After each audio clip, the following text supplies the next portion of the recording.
discretion is advised.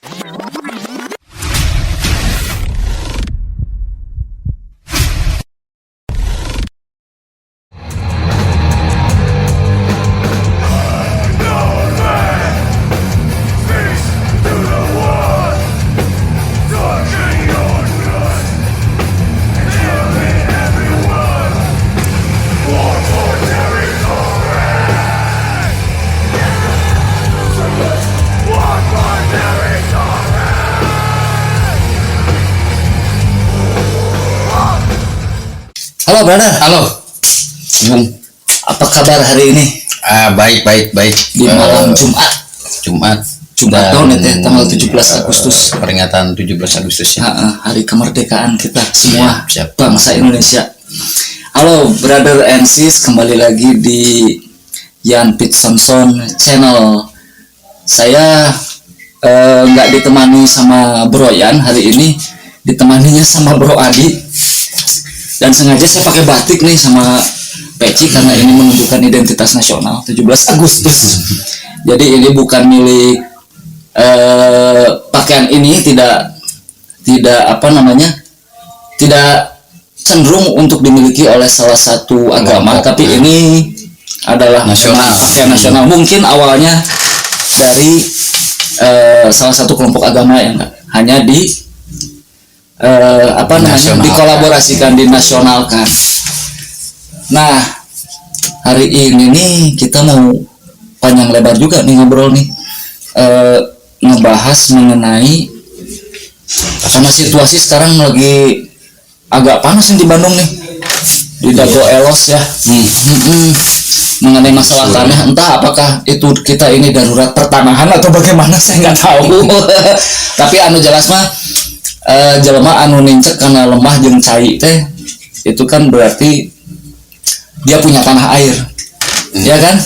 Harusnya ya kan, karena kita orang Indonesia ini merasa memiliki negara, rakyat kita punya negara, tapi sepertinya kok Apalagi harusnya udah merdeka ya. Harusnya sudah merdeka dan kita memang harus punya segalanya, gitu. Dan tidak ada alasan untuk siapapun untuk mengambil alih lemah jeung cai urang gitu. Betul. Ya kan, mau dia pri ke, mau dia non pri ke, komo non pri mah meureun gitu nya. Nah, sekarang saya ini mau nanya nih. Saya agak menarik ini isunya tentang Dago Elos. Ku masih cari tanah itu teh. Berarti saya lah campur Sunda dan Indonesia weh. Ya, saya hanya ngamatin ya dari kasus Dago Elos, betapa ironisnya menjelang kemerdekaan Republik Indonesia kemarin, tiba-tiba ada satu lokasi daerah di mana masyarakat kita berdiam diri di situ, tapi kemudian terjadi upaya penggusuran dari pihak yang berwenang gitu ya.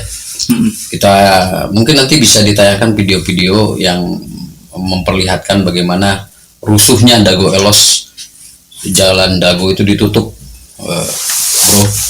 Dan akar masalahnya sebetulnya kalau saya lihat itu, dan saya dengar menurut informasi, itu kan ada satu gugatan dari keluarga Meyer.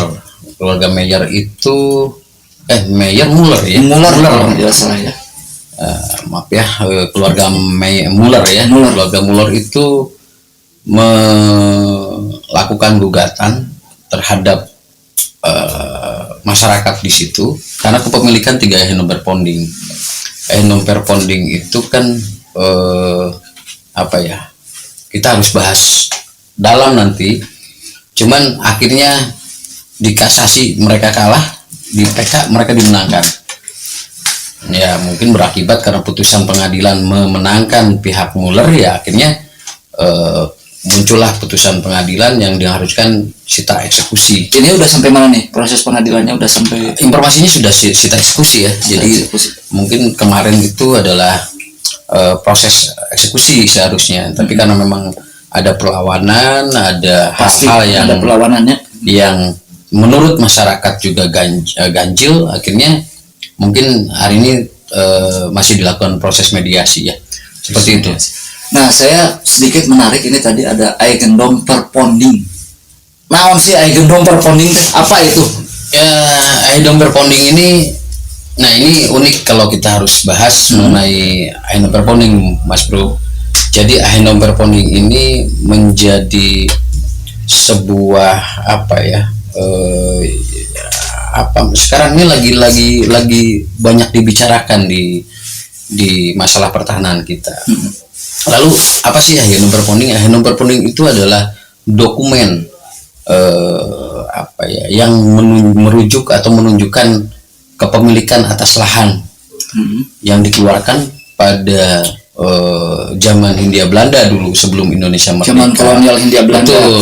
Nah, ini juga menjadi sebuah yang menarik untuk kita bongkar karena menurut informasi ada beberapa ahli waris dari pemilik Eigendom Verponding ini yang sekarang sedang melakukan gugatan-gugatan atau proses-proses untuk mengambil alih kembali hak-hak mereka. Nah, sesuai dengan pernyataan Sri Mulyani ya, Menteri Keuangan kita, sepertinya menurut Menteri Sri Mulyani juga mengatakan bahwa kalaupun Istana Merdeka atau beberapa lahan pemerintahan ada yang menggugat, mereka juga tidak bisa apa-apa. Nah, ini yang menarik harus kita bahas. Kenapa sampai demikian? Waduh, ngeri yang ngeri. Nah, kita juga melakukan komunikasi. Saya tertarik dengan Eigendom Verponding ini. Akhirnya saya bersama teman-teman coba menelusuri, Mas Bro, dari mana sih Eigendom Verponding ini muncul? Kemudian apa sih dan sebagaimana kuatnya Eigendom Verponding ini masih bisa kemudian kita akui sebagai alas bukti hak kepemilikan dari para ahli waris yang sekarang banyak melakukan gugatan-gugatan.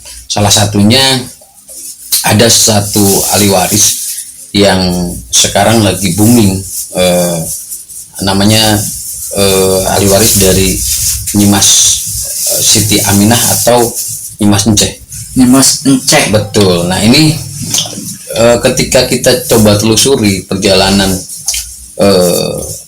Nyimas Enceh ini, termasuk ketika kita coba gali informasi dari BPN, dari kementerian, disinyalir jadi hampir 3/4 tanah negara kesatuan Indonesia ini muncul Eigendom Verponding milik Nyimas Enceh.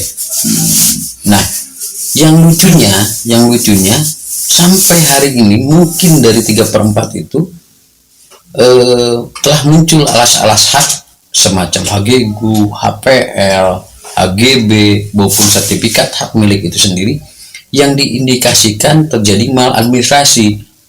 Nah, makanya kasus Elos bisa terjadi. Kenapa 78 tahun kita merdeka tapi pembenahan administrasi pertanahan kita tidak dilakukan dengan baik? Gitu, Mas Bro. Misalnya Dago Elos itu, masyarakat itu ada yang sudah 30 tahun, bahkan ada yang sampai 40 tahun di situ. Tapi tidak ada keinginan dari pemerintah baik daerah maupun kota untuk melakukan pembenahan administrasi. Gitu. Misalnya coba cari dari mana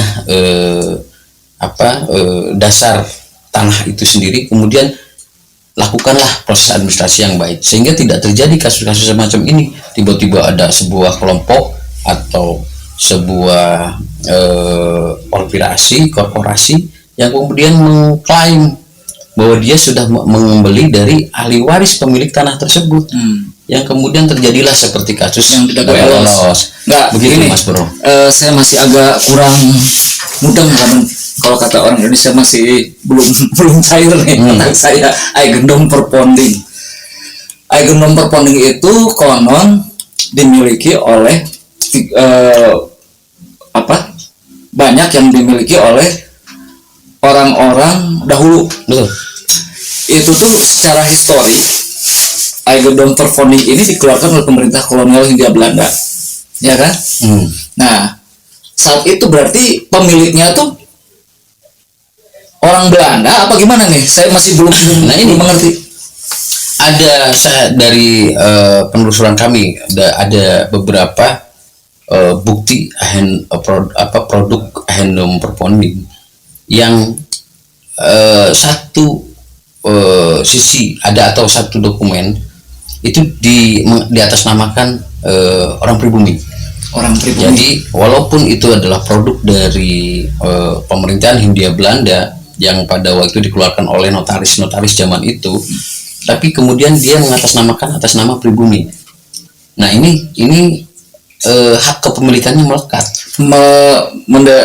Memberikan ke atas nama pribumi itu maksudnya ada hubungan keluarga kah atau bagaimana tuh? Yang semacam gini, Nyimas Ence itu dulu menurut sejarahnya beliau adalah seorang istri dari John Hendrik van Blomstein. Dia John adalah Hendrik van Blomstein. Dia adalah pengusaha perkebunan, di mana hampir seluruh perkebunan di Indonesia itu dikuasai dan dimiliki oleh beliau. Diolah dan dieksplorasi rempah-rempah dan lain-lainnya, dan kemudian diangkat ke negeri Belanda dan diperdagangkan. Namun bukti kepemilikan itu secara secara kebanyakannya itu diatasnamakan kepada Siti Aminah atau Nyimas Ence, istri beliau. Nah, ada satu lagi kasus di mana handloom perponding itu diatasnamakan kepada orang Belanda atau orang Cina atau orang keturunan maksudnya, atau beberapa juga yang memang menjadi orang asing pada waktu itu. Nah, dari kedua kasus ini sesuai payung hukum handloom perponding ini sampai sekarang masih memakai Undang-Undang Nomor 5 UPA, yang Undang-Undang Pokok Agraria Nomor 5 tahun 1960 bulan 10, di mana payung hukumnya di situ tentang konversi dan lain-lain di situ diatur, tapi tidak kemudian diperjelas aturan konversinya. Yang jelas ketika handloom perponding itu diatasnamakan non pribumi pada waktu itu, pada saat Indonesia merdeka itu mutlak menjadi milik negara. Ya, walaupun ada batas waktu pada waktu itu untuk setahun diproses, misalnya orang asing tersebut bisa menghibahkan kepada keluarganya yang ada di Indonesia atau apapun, tapi ada batas waktu. Kalau nggak salah Undang-Undang UPA nomor 2 pasal 21 nomor 5 pasal 21 itu menyangkut itu. Nah, satu lagi, bagaimana dengan handloom perponding yang atas nama orang pribumi, misalnya Nyimas Ence atau Siti Aminah? Pada Undang-Undang UPA itu kemudian muncul juga Kepres, ada peraturan pemerintah yang mengatakan bahwa mereka dikasih waktu sampai terakhir itu September 1980 untuk didaftarkan atau dikonversi menjadi sertifikat hak pemilikan. Nah, ada yang saya temukan dari salah satu handloom perponding milik Nyimas Ence ini, itu mereka telah mendaftarkan di pada waktu itu Departemen Agraria itu masih di bawah Kementerian Dalam Negeri, itu didaftarkan Januari pada tahun 1980. Jadi menurut aturannya seharusnya handloom perponding milik Nyimas Ence ini masih diakui dan masih sah sebagai bukti kepemilikan atas lahan. Oke, begitu. Saya potong dulu. Berarti saya pikir kan dari awal itu secara yuridis gitu, karena sudah berganti pemerintahan dari awalnya pemerintahan kolonial Hindia Belanda menjadi pemerintahan Republik Indonesia saat itu ya, tahun 17 Agustus 1945.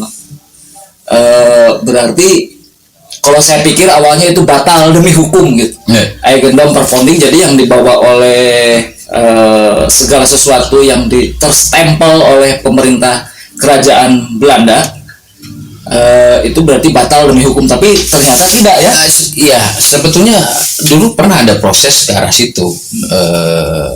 Zaman era Soekarno, kenapa kemudian undang-undang UPA, undang-undang pokok agraria itu muncul? Pembenahan sedang dilakukan pelan-pelan. Bagaimana pembenahan tentang aset-aset non pribumi maupun pribumi ini akan sedikit-sedikit menjadikan aset negara. Cuman kan kita tahu sendiri bahwa proses 60 ke 65 ini terjadi gejolak yang sangat luar biasa, sehingga mungkin pemerintahan kita dulu tidak fokus terhadap hal-hal yang menyangkut pertanahan. 65, 67, 65 terjadi pemberontakan G30 SPKI, makin kacau balau. 67 kemudian terjadi masuknya investasi asing ke Indonesia. Kasus pertanahan ini menjadi semakin kacau balau di zaman Orde Baru, ketika kekuasaan itu mutlak otoriter dipakai pada waktu itu, ya kemudian ini menjadi sumir. Ada yang diberikan ke beberapa roni, ada yang menguasai bahkan jutaan hektar, ada yang menguasai ribuan hektar dikuasai oleh pribadi atau korporasi. Eta permasalahannya kapakeun ke kudu make. Ya saya kira kayak ada ribuan hektar di daerah Papua, Kalimantan itu sampai sekarang juga menjadi tanah kosong, sedangkan masyarakat di sana sendiri hanya memakai alas dasarnya itu hanya SKT. Nah, kenapa saya selalu SKT itu apa? Biar surat keterangan tanah yang dikeluarkan oleh desa atau kelurahan. Jadi itu bukan hak pemilikan, tapi hanya surat bukti penggarapan saja. Nah, saya selalu berpikir kenapa pemerintah kok tidak kemudian membuat serius permasalahan ini. Karena kalau kita lihat misalnya, saya berpikir begini, Bung Ari.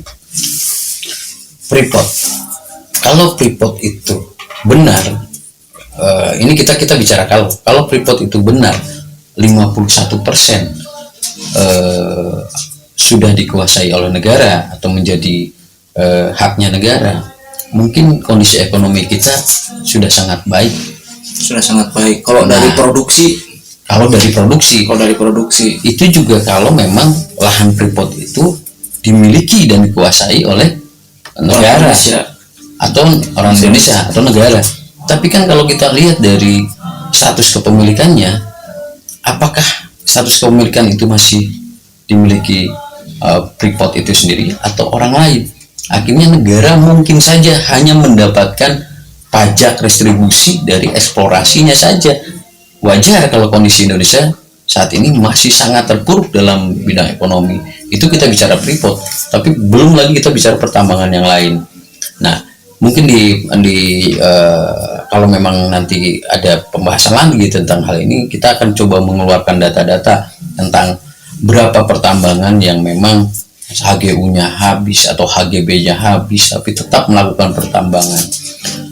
Ini kan sangat-sangat ironis di 78 tahun merdeka, tapi administrasi tentang pertahanan saja kacau balau gitu. Ya, saya juga menemukan kasus-kasus yang dimana di Subang beberapa bulan ke belakang ada kelompok petani nanas yang digusur oleh pihak PTPN karena diakui bahwa tanah itu adalah milik PTPN atau milik negara. Tapi ketika kita melakukan upaya penelusuran ke kementerian, status hak dari tanah tersebut 13 juta meter persegi statusnya kosong, tidak ada HGU di situ. Lalu 13 juta meter persegi itu berarti berapa hektar tuh? 1.300 hektar. 1.300 hektar Status haknya kosong. Itu daerah mana tadi? Itu daerah Ciater ya, mungkin Ciater. Itu berarti pertanian nanas ya? Nanas. Nah, ini kan ironis, bahkan sekelas perusahaan di bawah Kementerian BUMN pun tidak tertib secara administrasi, disinyalir begitu. Karena toh hari ini juga para petani masih melakukan upaya-upaya agar mereka masih bisa menggarap lahan-lahan tersebut.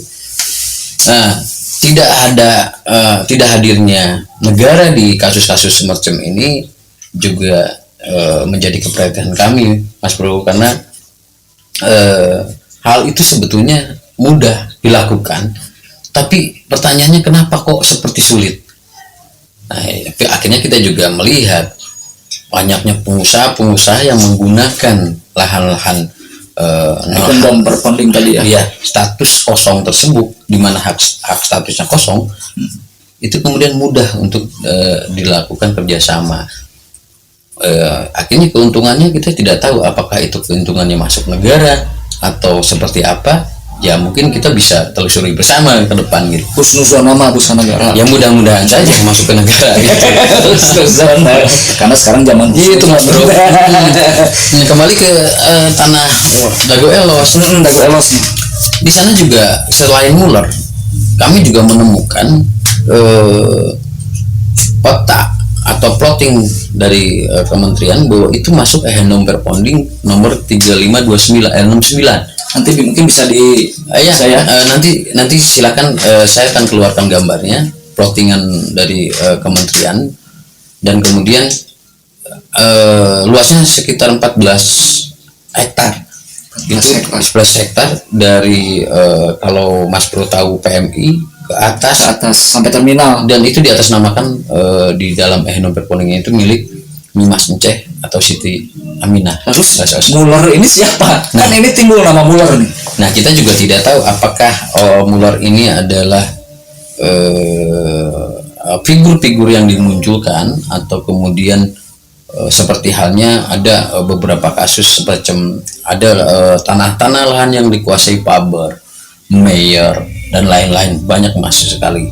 Nah, ini juga landasan hukumnya juga kita belum bisa memastikan apakah mereka itu benar memiliki atau menguasai lahan tersebut pada zaman itu.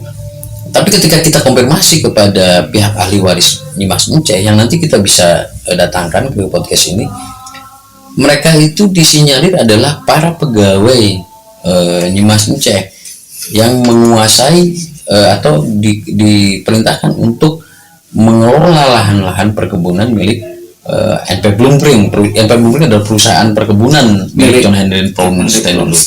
Gitu, Mas Bro. Gitu ya. Tapi apa namanya? Ini terkait mungkin maladministrasi dan lain sebagainya ya, sampai ada beberapa nama seperti itu dan tanah tersebut terklaim ke sana kemari kan begitu. Betul.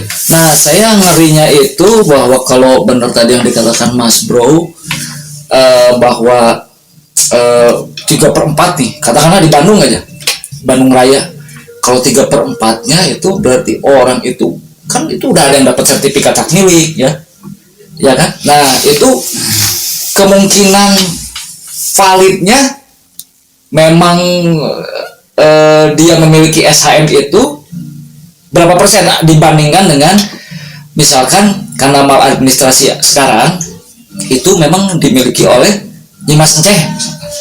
Ya. Nah, tanah ini kan banyak nih. Ya, ada 3/4 itu Indonesia ya. Indonesia. Tapi kalau Bandung kita belum bisa memetakan berapa persen ya, di mana muncul alas-alas dasar hak Ehenom Perponding. Cuman kalau ada satu kasus macam begini, Mas Bro,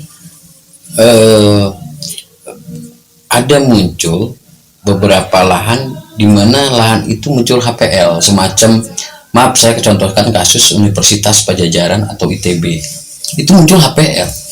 Kalau memang negara meyakini bahwa itu adalah tanah yang dimiliki oleh negara, kenapa nggak kemudian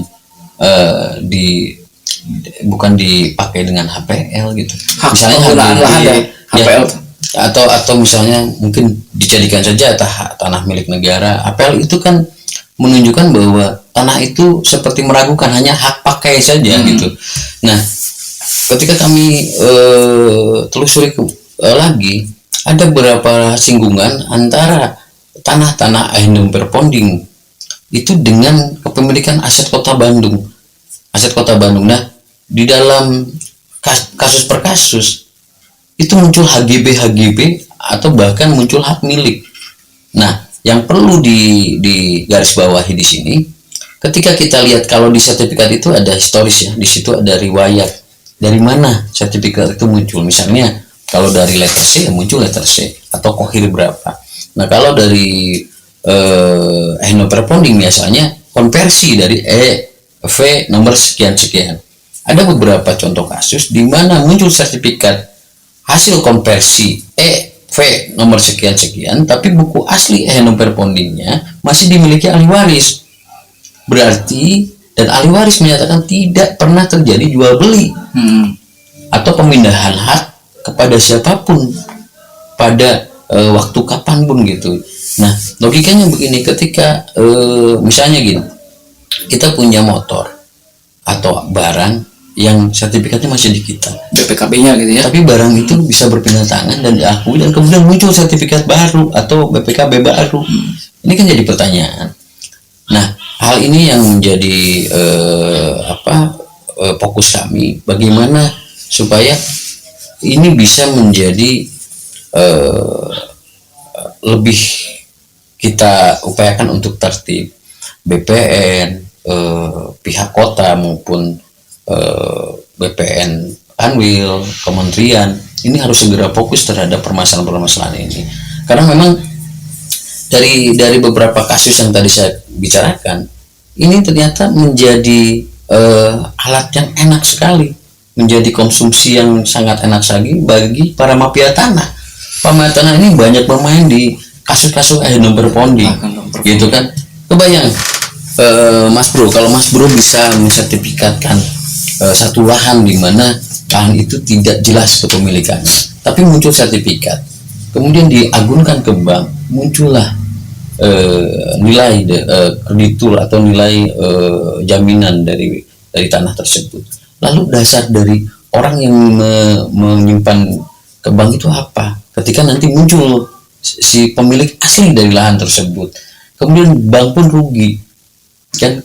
Nah, ini yang harus kita benahi. Nah, ini tidak tersentuh, ini belum tersentuh atau tidak tersentuh, atau mereka ada beberapa pihak yang tutup mata terhadap kasus-kasus ini, gitu maksudnya. Nah, ini saya mengenai Eigendomperponding ini memang saya agak sedikit nyut-nyutan nih hati saya sama kepala saya, soalnya kan kalau ya oke lah kita husnuzon ya, itu mungkin banyak dikonversi menjadi tanah negara, ya kan.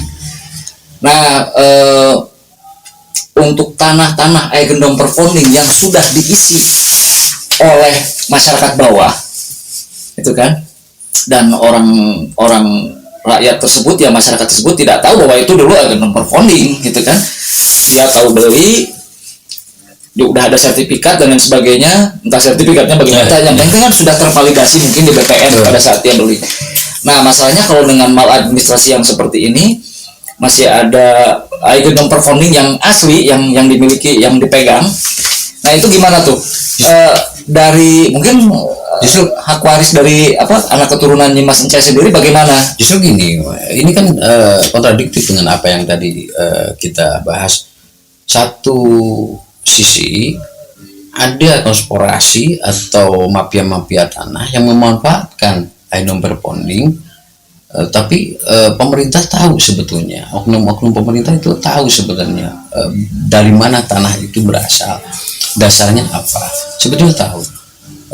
Kontradiktifnya adalah kenapa pemerintah kalau yang berduit semacam itu dimudahkan untuk proses sertifikasi walaupun tanpa dasar kepemilikan yang asli, tapi untuk lahan-lahan yang dimiliki masyarakat ini agak sulit, Mas Bro. PTSL maupun program-program lainnya juga sangat agak sulit dilakukan oleh masyarakat. Nah, kalau saya komunikasi dengan ahli warisnya Mas Encai, luar biasanya mereka untuk lahan-lahan yang dikuasai masyarakat, mereka akan menyerahkan atau melepaskan hak kepada masyarakat kecil ya. Masyarakat kecil itu misalnya di daerah Dago Elos itu terdiri dari beberapa masyarakat yang notabene ya berada pada level menengah bawah ya, ke bawah. Maka tertibkan administrasinya, segera ajukan sertifikasi dengan dasar Aindum Perponding milik keluarga ahli waris Dimas Ucek. Itu kan sederhana sebenarnya. Nah, itu tidak dilakukan. Semacam di daerah Muara Rajen banyak masyarakat yang masih pakai hak sewa gitu ya, hak sewa di daerah-daerah Pati Ukur, mereka pakai hak sewa. Nah, dasar hukum hak sewa itu apa?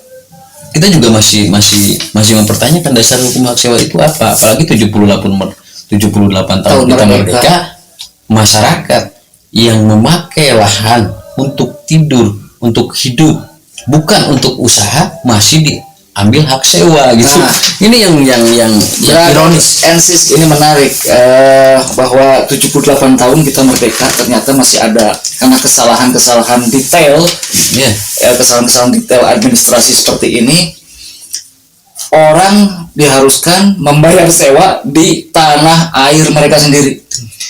Itu sungguh luar biasa dan mungkin bisa ditertawakan. Saya tidak tahu apakah pemerintah pusat tahu atau tidak. Hanya mudah-mudahan husnuzonnya belum tahu. Karena kan kebanyakan mungkin bukan hanya di satu kota seperti di Bandung saja misalkan ya. Mungkin di kota-kota besar yang lain kan kejadian-kejadian seperti ini mungkin saja semua terjadi. Dipungutin hak sewa. Lalu kita 78 tahun kan awal gitu. Makanya gini Pak, tanah air dalam konteks merdeka hari ini adalah tanah kontrak atau sewa air beli. Kita selalu beli galon. air tanah mungkin sudah dilupakan oleh ini. Ini juga tidak menjadi fokus yang menjadi fokus bagi pemerintah bicara hal ini gitu. Sedangkan permasalahan administrasi pertanahan sangat-sangat acak-acakan ya, maksudnya acak-acakan itu kacau balau, tapi masyarakat tidak pernah dikasih ruang untuk melakukan proses kepemilikan atas lahan yang mereka tempati selama puluhan tahun gitu. Ini yang kita menjadi ironis ya, yang tidak kita mengerti. Hanya memang gini Mas Bro, sorry saya potong, pemerintah kota ataupun apapun ya, kan dia katakanlah mengklaim punya aset nih, dan dari asetnya kudu ngasih ke duit meren gitu untuk pendapatan asli daerah nah gitu kan, untuk pendapatan asli daerah. Nah sekarang kalau misalkan mungkin dalih mereka itu adalah pada saat ini diserahkan kepada masyarakat, disertifikatkan misalkan, orang yang menang duit di mana, pendapatan asli daerahnya dari mana? Nah, kalau kita bicara ke situ ya kita membicarakan tentang bahwa negara itu adalah sebuah perusahaan ya, sebuah perusahaan. Tapi mereka harusnya berpikir bagaimana kemudian masyarakat itu punya alat produksi. Tanah itu kan alat produksi, modal ekonomi bagi masyarakat. Nah, ketika masyarakatnya secara ekonominya maju, apakah kemudian tidak maju pemerintahannya? Ya kan? Nah, kalau tadi ada kompromi terhadap kita harus dapat PAD dari kemal administrasi, yaitu ngeri. Kalau plan berpikir atau pola berpikir oknum-oknum pemerintahan kita seperti itu. Jadi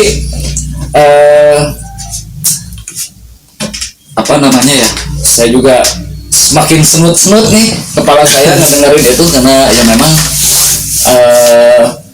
pemerintah mendapatkan PAD dari mal administrasi. Itu artinya kan kita duga ya, bukan diduga ya mal administrasi seperti itu. Berarti sebetulnya harusnya solusinya gimana nih supaya pemerintah bisa dapat PAD ya kan, tanpa membebani masyarakat yang mendiami tanah-tanah negara konon katanya begitu. Ya selesaikan segera permasalahan-permasalahan itu. Misalnya Aindum Perponding kalau memang masih diakui ya segera selesaikan permasalahan Aindum Perponding yang masih bertebaran. Kemudian kalaupun sudah tidak diakui, segera lakukan upaya-upaya undang-undang atau yang bisa kemudian menjadikan dasar hukum untuk ke arah situ.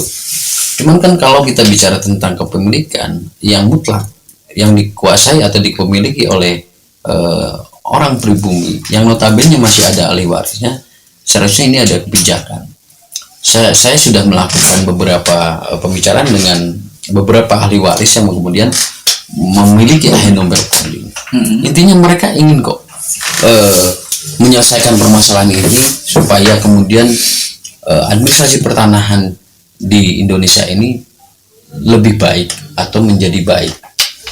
Mereka siap menyerahkan semua buku-buku, dokumen-dokumen ahenom berponding ke negara, dan mereka pun ikhlas untuk dimiliki oleh negara, ditertibkan oleh negara. Nah, ini kan sebuah solusi yang baik dari niat baik para ahli waris. Tapi apakah negara mau ketika, atau pemerintahan mau ketika tanah-tanah ahenom berponding yang dimiliki ahli waris tersebut sekarang dikuasai oleh satu orang pengusaha besar misalnya, atau politisi besar, atau korporasi perusahaan yang sangat besar. Kita tahu sendiri itu sangat sulit menentukan atau membuat keputusan-keputusan itu. Seorang Jokowi pun mungkin agak sulit, karena selama ini juga kita tahu bahwa tebaran-tebaran politik, biaya politik juga masih dialokasikan dari mereka. Nah, ini yang menjadi keberatan mungkin dari pihak pemerintah untuk segera menertibkan proses administrasi ini, menjadi sesuatu yang dilematis. Kalau kemudian ada pemerintahan atau pemimpin yang punya tangan besi bahwa sudah kita selesaikan. Kalau 3/4 tanah tadi yang muncul ahenom berponding dimiliki negara secara sah administratif, apakah itu tidak menjadi modal negara? Kan itu juga jadi modal negara seharusnya, gitu kan? Kok tidak melangkah ke arah situ pemerintah? Seperti ada pembiaran supaya tadi istilahnya negara ini seperti halnya kita ini adalah lele-lele yang semakin keruh air maka semakin hidup kita di situ. Mungkin begitu, Mas Bro. Ini menarik nih. Semakin malam padang bulan. Ini santai aja ya, sambil kita bukan ini kok. Kita hanya membuka saja. Kita hanya elos. Iya betul, karena sekarang ini kok kelihatannya suhunya semakin kesini semakin panas nih. Apalagi mendekati pemilu. Aduh. Ini kita buat happy aja, brother. Nah, itu yang saya temukan ya. Saya temukan, saya juga masih telusuri apakah apa yang saya temukan itu menjadi satu kepastian yang benar seperti itu. Kita masih coba telusuri. Tapi dari contoh-contoh ahenom berponding yang kita pernah baca, keasliannya dan lain-lain, saya kira tidak bisa diragukan lagi seharusnya. Dan pemerintah juga segera harusnya membuat sebuah policy atau solusi untuk menyelesaikan permasalahan ini. Sekarang ada dua, Bung Ari, kalau memang Mas Bro Ari ini mau kaya ya, satu jadi politisi nyalek atau jadi menteri, jadi presiden, kedua jadi mafia tanah. Karena tadi enak sekali, NJOP luar biasa, tanah bukan milik kita, sertifikatin, masukin bank, selesai. Nah, semacam itu pun juga menjadi bukan rahasia umum lagi, tapi kok tidak segera diselesaikan, begitu Mas Bro. Nah, kalau ngedengar hari ini Pak Jokowi menaikkan gaji ASN sampai dengan berapa puluh triliun tuh, di total 58 triliun kalau nggak salah. Wah, hebat sekali ya.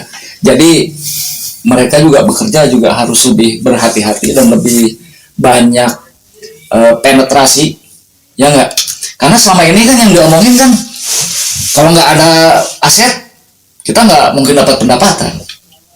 Nah, pendapatan si daerah berkurang dan lain sebagainya lah, tanpa mereka mencari terobosan-terobosan baru misalkan atau apa, karena selama ini ya hanya dari ya maaf PBB ya kan, mungkin sewa tanah dan lain-lain ya, pajak hiburan, pajak apa, nggak lebih dari itu. Sedangkan penetrasi keluar juga saya pikir juga ya mungkin ada beberapa terobosan seperti membangkitkan ekonomi kreatif dan sebagainya, tapi kan itu juga belum gaungnya juga di masyarakat bawah juga nggak ada. Karena modal dasar masyarakat saat ini kan sebetulnya tanah jeng cai, harus lemah jeng cai, karena kita merebut kemerdekaan itu adalah untuk merebut tanah air yang sudah hilang dulu, ya kan, yang sudah diambil, digondol sama yang namanya kolonialis Hindia Belanda, Jepang, gitu kan. Nah, nenek moyang kita, leluhur kita dulu berjuang mati-matian untuk mendapatkan tanah dan air, gitu. Ya sorry, saya agak keras brother karena saya memakai peci dan topi batik karena jiwa nasionalisme saya menjadi tumbuh kembali. Ya, harus begitu. Cuman ini sebetulnya solusi ya. Tadi dari beberapa sepak terjang pemerintahan hari ini juga ada niat baik sebetulnya, tapi niat baik itu juga tidak kemudian jadi hal yang terrealisasi dengan baik. Semacam tadi gaji ASN terus dinaikkan, tapi apakah itu berbanding lurus dengan kinerja dan perilaku, gitu kan? Kita lihat dan kita saksikan bagaimana perilaku gratifikasi, korupsi ini tidak menjadi rahasia umum lagi, Mas Bro. Mungkin secara administrasi ya ada pelayanan gratis, tidak ada uang di teller dan lain-lain, tapi kita masih melihat dan menyaksikan dan bahkan mendengar begini begitulah. Lamun temere UKR sih atau agak sulit, agak lambat. Nah, ini yang kita masih harus bereskan. Tadi kemarin mungkin kita pernah di pertemuan kemarin kita bicara tentang solusi. Harusnya ya 78 tahun ini kita sudah tidak bicara lagi tentang ini tanah siapa, itu tanah siapa, ini air siapa, atau itu air siapa. Tapi seharusnya 78 tahun Indonesia merdeka ini bagi sebuah negara yang memang sudah 78, kita sudah harus menikmati kesejahteraan. Seharusnya sesuai dengan amanat Undang-Undang Dasar 45 dalam pembukaan Undang-Undang Dasar 45 bahwa kita harus sebagai rakyat Indonesia mempunyai hak atas pendidikan, kesehatan, kepemilikan tanah, rumah, dan lain-lain. Tapi kita masih merasakan bahwa setiap tahun seperti yang kemarin kita bicarakan, kita akan berlomba-lomba pusing bagaimana kita menyekolahkan anak, membayar sewa tanah, bagaimana setiap hari kita harus mencari air bersih karena kita sudah tidak percaya dengan air tanah. Kita sudah dirasuki oleh doktrin-doktrin bahwa air isi ulang atau air galon itu lebih bersih. Ini juga hal yang harus segera kita rubah. Nah, makanya seharusnya tanggal 17 Agustus 2023 ini teriak kita bukan merdeka lagi, sejahtera harusnya. Jadi frame berpikir masyarakat ke depan adalah bagaimana kita saling bahu-membahu menciptakan sebuah kondisi kemakmuran, kesejahteraan. Ini pemerintah juga harusnya sudah masuk fase kesejahteraan. Tidak lagi bicara tentang tadi, tapi kan ya sayang, kita harus bicara tentang kasus Elos, kita harus bicara tentang kasus Sentul, kita harus bicara bahkan nih ada satu kasus yang lucu.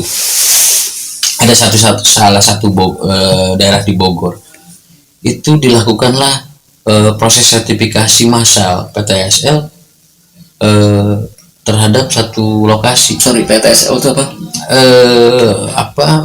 Proses sertifikasi massal yang sekarang jadi program pemerintah terhadap lahan-lahan masyarakat yang sudah sertifikasi gratis ya.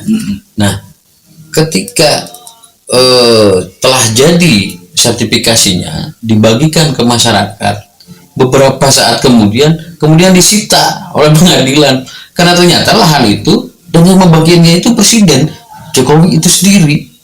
Ini kan Saya sudah masuk nalar. Itu emang ada ya? Karena saya belum pernah di media-media mainstream mendengar itu. Ya itu ada, kita bisa lihatkan nanti fakta dan buktinya. Sayangnya itu tanah sengketa BLB kalau nggak salah. Ini kan bahkan seorang presiden Jokowi yang berpunya niat baik terhadap masyarakatnya masih dibully oleh para bawahannya gitu. Ini oknumnya dan ini sayangnya tidak terekspos gitu. ekspor ya, saya malah baru tahu sekarang karena di media mainstream karena nggak ada yang seperti begini. Ini yang ya kita khawatirkan. Ini juga akan terjadi di beberapa kasus di mana lahan-lahan masyarakat dibagikan juga sertifikat secara gratis melalui program PTSL tadi. Nah ini yang kita harus segera coba benahi ya sebagai sebuah bangsa. Hal yang mudah semacam administrasi untuk sebuah bangsa yang 78 tahun sudah merdeka seharusnya sudah tidak jadi masalah lagi seharusnya ya. Itu seharusnya. Tapi begini Mas Bro, kalau kita berkaca di Amerika aja, pada saat Amerika Serikat seumuran kita ini 70 tahun mungkin 80 tahun, itu keadaannya juga luar biasa berat kan, malah terjadi perang saudara malah di sana kan, antara utara dan selatan. Ya, jangan sampai kita juga jangan sampai begitu ya kan. Saya kira kalau kita lihat dari tensi politik yang sekarang berkembang,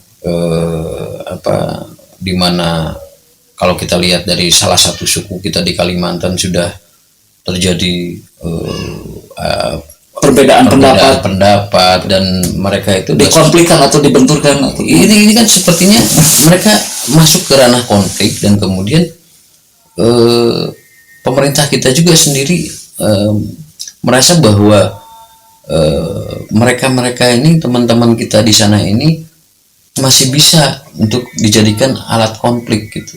Mereka tidak tahu bahwa bagaimana baiknya teman-teman Dayak itu menerima siapapun orang yang masuk, tapi kok menjadi dibenturkan secara fisik ya, bukan fisik ya, mungkin pemikiran bagaimana satu kelompok adat dengan kelompok lainnya saling berbeda pendapat tentang program pemerintah yang sebetulnya seharusnya sebelum IKN itu dibangun itu sudah selesai, harus tidak muncul kemudian hari. Nah ini juga harus segera disikapi gitu ya. Tapi ya apa pentingnya juga buat kita ketika pemerintah sendiri tetap tidak bicara tentang hal itu. Nah kembali ke ini tentang kalau kita sinkronkan dengan pemilu, mereka juga sepertinya yakin bahwa masyarakat ini berbondong-bondong antusias terhadap proses pemilu itu. Kita orang bawah ya, orang yang tiap hari ketemu masyarakat, berbicara dengan masyarakat, ya kita juga mempunyai kesimpulan sebetulnya mereka juga nggak peduli tentang pemilu. Apa peduli itu? Yang penting ada caleg datang ambil duit nawe, nyoblos kumangke. Ya kita juga sadar dan masyarakat juga sudah tahu. Jadi pemilu ada pasti yang menang sih atau siapa, pasti yang menang ini. Itu kan sudah jadi rentetan yang bukan menjadi rahasia umum. Siapa yang akan jadi dan semua itu mungkin sudah diatur. Nah ini sebuah kasus per kasus yang masih hadir di 70 tahun Indonesia merdeka, Mas Bro. Nah, jadi kalau kita tarik garis merahnya mah di ulang tahun yang ke-78 saat ini kita harus konsolidasi mungkin ya, konsolidasi, memperbaiki ya kan, introspeksi lah semua warga negara termasuk yang menjadi pengurus negara ya kan, kalau disebut pengurus ya mah ente pengurusnya, negara naonnya aparatur. Sekarang negara ini perusahaan ya, mungkin direktur Perusahaan atau divisi keuangan, divisi keuangan, subdivisi marketing, gitu, ya. Karena kan ya bagaimana kita bisa disebut sebuah negara atau dikatakan sebuah negara yang akan maju kalau secara administrasi saja masih mungkin dengan teman-teman Karang Taruna RW 01 masih kalah gitu. Stasiunnya kalah ada sorry brother. Ya ini apa ya, ini mah ngobrol apa aja yang keluar, tapi ya pada dasarnya ini menjadi apa, luapan keprihatinan, luapan aspirasi yang memang sebetulnya mau didengar atau tidak ya ini yang terjadi itu Mas Bro. Iya, mungkin karena kita kurang sampaian aspirasi, jadi orang ini sekarang berpikirnya panas terus, ya kan, kurang saluran aspirasi, entah itu main musik, entah itu apalah, bermain teater, karena kita sangat jarang sekali melihat sekarang pertunjukan teater. Sana itu film sudah tidak ada, ya kan, malah ya YouTube diisi oleh pertengkaran, jadi tidak ada lagi kesenian seperti film untuk menyalurkan bakat, ya kan. Dulu walaupun tahun 90-an itu terkenal dengan film-film seks tapi orang masih kira bisa menyalurkan hasrat pikiran dan pikiran kapitalisnya. Dia buat video-video yang film-film yang mungkin agak sedikit panas, tapi itu kan juga masih lebih baik, ada saluran daripada penatan masyarakat lah ya. Iya, orang dibentur-benturkan sekarang lewat media mainstream, lewat media sosial, ini kan berbahaya gitu. Dan orientasi mereka itu hanya uang gitu, bukan kepada tadi apa yang akan mereka sampaikan. Nah ya seperti kasus di mana sekarang ada gitu satu keluarga yang masih bisa menonton TV bareng. Sudah tidak ada. Sudah. Semua autis dengan jari-jarinya, jari jemari. Sebetulnya kalau saya lihat dari perjalanannya, memang ada kesengajaan budaya kebersamaan atau budaya gotong royong di kita ini dibunuh. Budaya yang saling mengawasi, saling toleran, saling merangkul, ini sudah sangat hilang di bangsa kita saat ini. Ya, dan saya agak sedikit khawatir itu kehidupan anak-anak sekarang kan. Sekarang bermain TikTok dan sebagainya. TikTok itu kan sampah kalau menurut saya. Ya maaf ya, saya tidak ini cuman joget-joget ya kan. Nyanyi tepelarugu, bahkan orang ke sarege di film gitu. Ini kan loba nu nge-like, bingung saya. Tanpa ada share kegiatan-kegiatan yang berguna gitu, buat apa kek yang bisa membuat teknologi lebih tepat guna, terus sepertinya saya nggak ada gitu. Dan ini berbahaya, jadi dari hal-hal seperti ini pun akhirnya membuat orang malas berpikir dan akhirnya menjadi antipati terhadap demokrasi, terhadap apapun, bahkan apatis terhadap demokrasi itu sendiri. Nah mungkin sementara gitu aja brother ya, gitu saja. Kita buka sedikit tentang eigendom vertoning dari Menir. Ya mungkin ada satu contoh dokumen vertoning ya. Ini contohnya semacam ini Mas Bro. Jadi itu tuh sertifikat zaman Hindia Belanda. Ya ini bukti kepemilikan saja mungkin ya dulu. Jadi di sini ada map grip, petanya, ada historis dari mana belakuan jual beli. Nyimas Enceh udah beli dari siapa juga ada riwayatnya, termasuk koordinat-koordinatnya. Ini yang diyakini kami, kalau ini kemudian bisa diambil negara sebagai konsep pembenahan administrasi pertanahan dan reform ya, ini segera selesai sebetulnya. Tidak perlu kita bicara tentang Satgas Pemberantasan Mafia Tanah.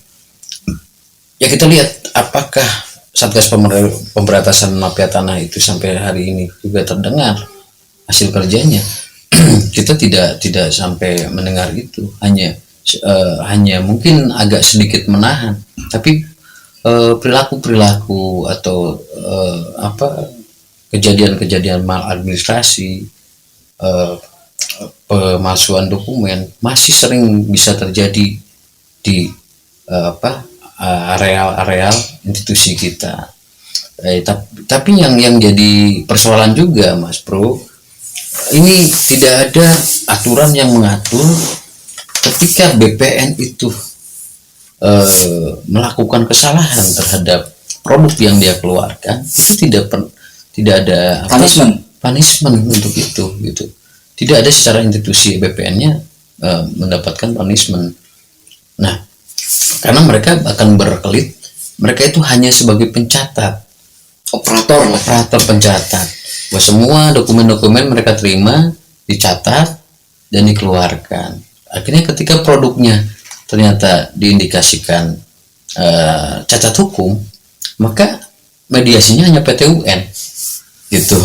Tidak terjadi proses yang selanjutnya dilakukan terhadap si pembuat sertifikat yang tadi, produk tadi gitu. Ini juga persoalan. Makanya dengan mudahnya muncullah sertifikat HGB, hak milik, yang sekarang banyak yang buktinya ada, fisiknya ada, tapi ketika dicek tidak on gitu ya, tidak muncul on, tapi kemudian muncul juga bukti kepemilikan dari alas dasar yang sebelumnya.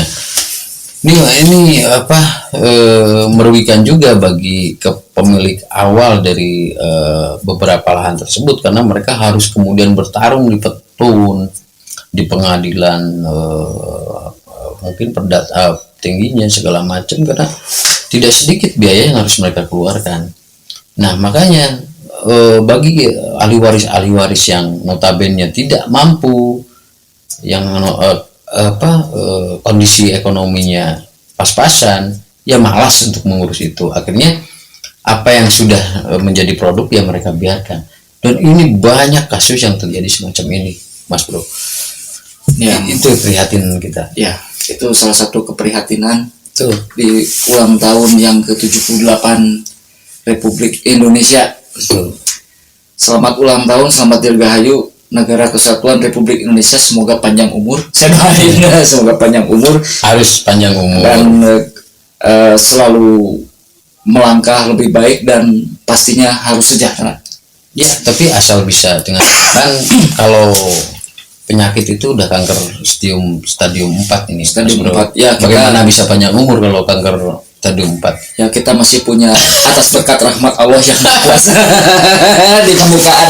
Dan kita sebagai orang yang beragama, secara spiritual kita harus percaya bahwa ada tangan-tangan yang tidak terlihat, ada energi yang maha tidak terlihat, dan kita semua berdoa agar supaya yang penting muncul kesadarannya dari pemimpin-pemimpin kita sekarang di atas, bahwa persoalan-persoalan ini sebetulnya tidak bisa diselesaikan lewat pemilu sebetulnya, tapi bagaimana mereka bisa kemudian merangkul satu sama lain menjadi satu dan menentukan arah kembali ekonomi kita, mau tetap di dalam ekonomi kapitalisme hari ini, atau kita melangkah kembali kepada konsep ekonomi gotong royong.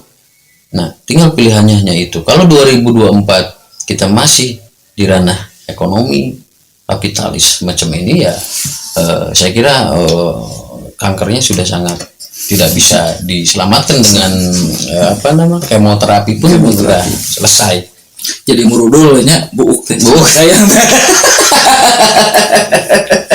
Oke lah, mungkin sementara segitu aja ya.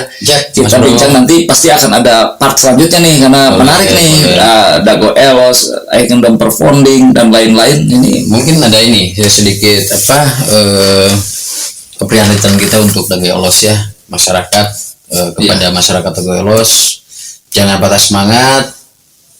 Kami doakan bahwa perjuangan kalian tetap akan mendapat hasil yang baik, dan kami siap kalau memang itu ternyata muncul Eigendom Performing atas ahli warisnya Mas Jack, tinggal sertifikatkan saja secara komunal, secara kolektif kita akan bantu. Karena tadi sudah ada komitmen dari Nyimas juga ya. Oke. Silakan. Gitu. Siap. Kita sama-sama mendoakan ya Mudah-mudahan. supaya kuat, sabar, tabah lah, karena itu pasti ujian yang akan mendapat hasil yang baik. Oke brother and sister, saya pikir cukup dulu yang tips son kali ini. Jangan lupa ya like and subscribe, jangan lupa loncengnya ya. Oke. Lonceng berbunyi. Oke, thank you brother and Selamat malam. sis. Sejahtera. Sejahtera. Justice is lost, justice is raped, justice is gone.